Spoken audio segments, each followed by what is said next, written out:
Hello buddies, today I am going to show you how to fix React project Vite localhost not open problem.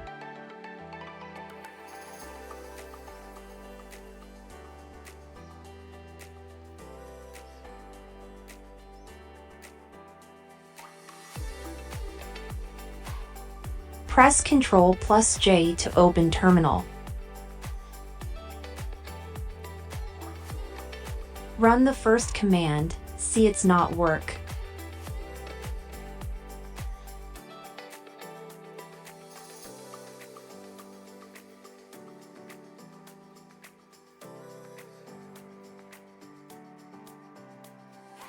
Press Ctrl C to exit terminal.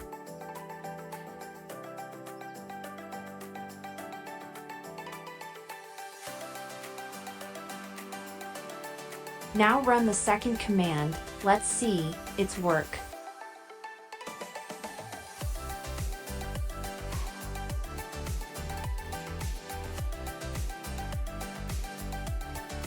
Don't forget to subscribe and hit the like button. See you soon with another lesson.